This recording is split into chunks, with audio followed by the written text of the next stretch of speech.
Chinese सदर के कल से शुरू होने वाली सऊदी विजिट से ये चीज़ तो क्लियर हो गई है कि US has got serious competitor in the middle east. Biden साहब का जो जुलाई वाला दौरा मिडल ईस्ट का, इससे अमेरिका के मिडल ईस्टर्न मुल्कों से टाइज में डिक्लाइन वैसे ही नज़र आया जब सऊदी अरब ने ऑयल प्रोडक्शन बढ़ाने की बजाय मज़ीद कम कर दी। अमेरिकन ने कहा ऑयल प्रोडक्शन बढ़ाओ, सऊदीज़ ने कम कर दिया। लेकिन अब शी जिनपिंग के दौरे में बड़े अहम ट्रेड और इकोनॉमी से जुड़े हुए माहदे हो सकते हैं। बाइडेन के फ्लॉप विजिट के बाद अगर शी जिनपिंग की विजिट ज़्यादा सक्सेसफुल होगी, उतना ही ज़्यादा अमेरिकन इमेज इस रीजन में मुतासर होगा और यही मैसेज जाएगा रीजन के अंदर कि अब अमेरिका नहीं, चाइना टॉप प्लेयर है। ये तासुर वैसे भी स्ट्रांग हो रहा है मिडल ईस्ट वालों के अंदर कि अब चाइनीज़ जो हैं उनका ग्लोबल ऑर्डर जो है वो दुनिया के अंदर फ्यूचर में वही राइज होना है। लेकिन शी जिनपिंग की इस अहम विजिट का इंडिया पे क्या असर होगा, ये बड़ा अहम सवाल है। इंडिया पे क्या असर होगा और इंडियंस इसको कैसे देख रहे हैं? इस वक्त सऊदी अरब के इंडिया के साथ बड़े जो ताल्लुकात हैं बेहतरीन हैं, अच्छे हैं। अगर आप ऑयल और रेमिटेंसेस वाला फैक्टर हटा के भी देखें, जो कि बड़ी तादाद में सऊदीज से इंडिया जाता है, ऑयल भी जाता है, रेमिटेंसेस भी जाती हैं वहाँ पर जो इंडियंस काम करते हैं। 90 लाख के करीब मिडल ईस्ट के अंदर इंडियंस काम करते हैं, 90 लाख। इनके अलावा सिक्योरिटी के मामलात में भी सऊदी बड़ा इंपॉर्टेंट प्लेयर रहा है इंडिया के अंदर। वो यूं कि सऊदी वाले वैल्यूएबल इंटेलिजेंस इंफॉर्मेशन शेयर करते रहते हैं, अलर्ट शेयर करते रहते हैं इंडिया समेत रीजन के कई मुल्कों के साथ to maintain peace and stability. फौरी तौर पर वैसे शी जिनपिंग की इस विजिट का इंडिया के ऊपर ज़्यादा असर मुझे नज़र नहीं आ रहा, लेकिन लॉन्ग टर्म में इसका इंडिया के ऊपर ख़राब असर पड़ सकता है। एक तो वहाँ चाइना है, उसका जो इन्फ्लुएंस बढ़ता है अगर, तो ये इटसेल्फ इंडिया के लिए अच्छी न्यूज़ नहीं है। चाइना इंडिया का टॉप का अराइवल है, तो उनका अगर असर उस इलाके में बढ़ता है जो कि इंडिया के लिए बहुत इंपॉर्टेंट इलाका है इकोनॉमिकली और इस हवाले से, तो ये इंडिया के लिए बेहतर नहीं। दूसरा ये कि सिक्योरिटी रोल चाइना का वहाँ बढ़ता ही चला जा रहा है, मिडल ईस्ट के अंदर बढ़ता ही चला जा रहा है, पहले नहीं होता था। ये इंपॉर्टेंट बात है। पहले इकोनॉमी और ट्रेड से जुड़ा हुआ उनका रोल था, लेकिन अब सिक्योरिटी रोल तेज़ी के साथ चाइना का बढ़ता चला जा रहा है। चाइनीज़ की ही हेल्प से सऊदीज बैलिस्टिक मिसाइल्स बना रहे हैं। दूसरा, अगर आप ये मैप देखें, बहुत इंटरेस्टिंग और बहुत डीप मैप है, इसमें बड़े बड़े राज छुपे हुए हैं इस मैप के अंदर। अरब वर्ल्ड को पाकिस्तान के अंदर जजीरा नुमा अरब कहते हैं। जजीरा नुमा का मतलब होगा आइलैंड लाइक अरब वर्ल्ड, कुछ इस तरह से उसकी मीनिंग होगी। आइलैंड लाइक, आइलैंड नहीं, आइलैंड टाइप अरब वर्ल्ड। अगर आप इस मैप को गौर से देखें तो आपको अंदाज़ा होगा कि ऐसा क्यों कहते हैं इसको, आइलैंड की तरह। आइलैंड के चारों तरफ से असल में पानी होता है ना, लेकिन अरब वर्ल्ड के तीन तरफ से पानी है, तीन तरफ से पानी में घिरी हुई है। अगर आप गौर से मैप देखें, तीन तरफ से उसके समुंदर है, इसीलिए इनको आइलैंड के जैसा कहते हैं। सऊदी अरब का एक लंबा बॉर्डर लगता है रेड सी के साथ, और वैसे ये रेड सी वही है जिसके लिए कहा जाता है कि हज़रत मूसा ने इसमें लाठी मारी थी और रास्ता बन गया था, ये वही रेड सी है। सऊदी अरब का एक लंबा बॉर्डर इस रेड सी के साथ लगता है, इसीलिए सऊदी की सिक्योरिटी के हवाले से रेड सी बहुत इंपॉर्टेंट है। इस रेड सी के इलाके में भरपूर चाइनीज़ प्रेजेंस मौजूद है, तो इंडिया सऊदी के साथ सिक्योरिटी और इंटेलिजेंस शेयरिंग के हवाले से उस लेवल का कोऑपरेशन कर ही नहीं सकता जिस तरह का चाइना कर सकता है। Now the question is that Chinese यहाँ पर कैसे हैं, उनकी प्रेजेंस कैसे है यहाँ पर इस रीजन के अंदर, किधर चाइना किधर रेड सी, इसके बारे में I will explain in a moment कि ये यहाँ पर कैसे पहुँचे हुए हैं। बड़ी भरपूर चाइनीज़ प्रेजेंस है यहाँ पर, सॉलिड लेवल की।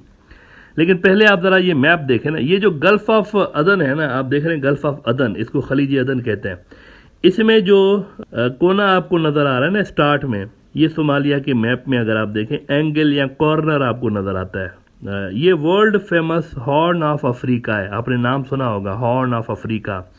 यही कोना हॉर्न ऑफ अफ्रीका है। अफ्रीका कंटिनेंट का पूरा मैप देखेंगे तो ये कोना एक अलग से सींग की तरह बाहर निकला हुआ है, सींग है जैसे कि सींग यानी हॉर्न, ये हॉर्न की तरह बाहर निकला हुआ है। इससे जो ही आप अंदर की तरफ आते हैं टुवार्ड्स रेड सी, तो एक जगह पे एक तंग गली, नैरो स्ट्रीट है, ये रास्ता नैरो स्ट्रीट में दाखिल हो जाता है। उस गली के बिल्कुल स्टार्ट में एक मुल्क आपको नज़र आ रहा है जिसको कहते हैं जिबूती।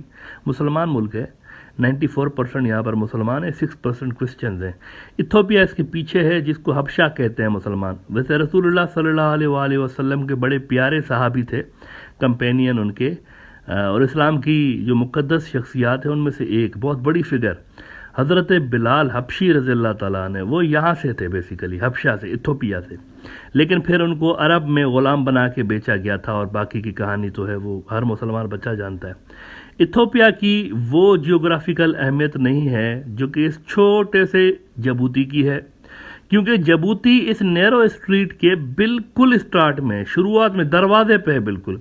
यहाँ से ही यूरोप की सप्लाई लाइन जाती है इस नैरो स्ट्रिप से, और आगे ये जो आपको इजिप्ट के पास ज़मीन आती है नज़र, आपको लगता है कि ये ब्लॉक हुआ पड़ा है रास्ता, ये ब्लॉक नहीं है। यहाँ पर आर्टिफिशियल नहर खोदी गई थी जिसको कहते हैं सुएज कैनाल।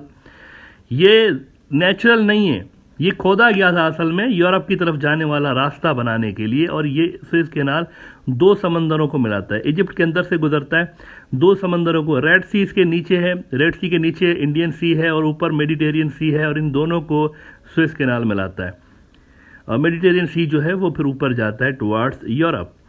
तो जबूती से ही इस सारे रास्ते का आगाज़ होता है। जो अहमियत सुएज कैनाल की है वही अहमियत जबूती की भी है। जबूती में चाइना का मिलिट्री बेस है। अब ये बहुत इंपॉर्टेंट बात है। Their first ever military base outside China was here in Djibouti. 590 million dollars लगा के बहुत मैसिव लेवल का मिलिट्री बेस यहाँ पर चाइना ने बनाया हुआ है। तो चाइनीज़ की इस रीजन में मैसिव मिलिट्री प्रेजेंस मौजूद है, उनकी इंटेलिजेंस यहाँ पर बड़ी शार्प है। वैसे चीनियों की ये मजबूरी थी यहाँ पर आना, क्योंकि अरबों डॉलर्स का उनका अपना ट्रेड, उनकी ऑयल की जो सप्लाई है वो यहाँ से आती जाती है, यूरोप को उनका ट्रेड जाता है, यहाँ से जाता है। अगर यहाँ पर सिर्फ अमरीकी होते और वेस्टर्न मुल्कों के बेसिस होते, जो कि हैं भी, अगर सिर्फ उनके होते तो चाइनीज़ ट्रेड और सप्लाई रूट कभी भी वो काट सकते थे, ब्लॉक कर सकते थे। इसीलिए चाइनीज़ का यहाँ आना बड़ा ज़रूरी था। रेड सी बिल्कुल सऊदी के पड़ोस में है। That's why for Saudis Chinese are the major and more important player as compare to India. ऐसे में पहले जब यूएस सऊदी का सबसे बड़ा पार्टनर था तो इंडिया रिलैक्स था, इंडिया के लिए अच्छा था, क्योंकि इंडिया का भी तो स्ट्रेटेजिक पार्टनर अमेरिका है ना। लेकिन अगर सऊदी के अंदर अमेरिका को चाइना रिप्लेस करता है तो ये इंडिया के लिए ज़्यादा अच्छी बात नहीं है कि उनका टॉप राइवल, उनका थ्रेट नंबर 1 चाइना उस रीजन में मेन प्लेयर बन के इमर्ज हो, जिस रीजन का इंडिया के साथ गहरा ट्रेड, सिक्योरिटी, इकोनॉमी से जुड़ा हुआ लिंक है। So there will be long-term consequences for India if China is replacing US in the Middle East, जो कि वो कर रहे हैं, रिप्लेस कर रहे हैं अमेरिका को। उस दिन मैं अमित शाह साहब को सुन रहा था, ये इंडिया के होम मिनिस्टर हैं, गुजरात में खड़े होकर कह रहे थे कि मित्रों देखा हमने कैसा सबक सिखाया है इनको 2002 में, मुसलमानों की तरफ इशारा कर रहे थे, कैसा सबक सिखाया है, आज तक नहीं उठ पाए। इंडिया के सेंसिबल लोगों को सोचना चाहिए कि यानी किस किस्म के लोगों को उन्होंने इलेक्ट किया हुआ है। अपने ही कौम के लोगों को उनकी मार कुटाई करके, उनकी पिटाई लगा के और फखर से सीना चौड़ा करके बता रहे हैं कि देखो कैसे हमने 2002 में अपने ही कौम के लोगों को, इंडियंस को मारा है, और उसको फखर से बता रहे हैं। बहरहाल इन्होंने ये बात की, उसके 2-3 रोज के बाद 56 इंच वाले बाबा आते हैं और वो कहते हैं कि मित्रों सऊदी ने ना मुझे अपना सबसे बड़ा सिविलियन अवार्ड दिया है और ये हर गुजराती के लिए गर्व की बात है, ये मुझे मिला है। और भक्त हजरात जो थे वो खुशी में इस पे बगलें बजा रहे थे कि क्या बात है, इधर से हम जो है ये भी कर रहे हैं और उधर से हमें जो है वो अवार्ड भी मिल रहे हैं, वाह भाई मोदी साहब तो कमाल कर रहे हैं।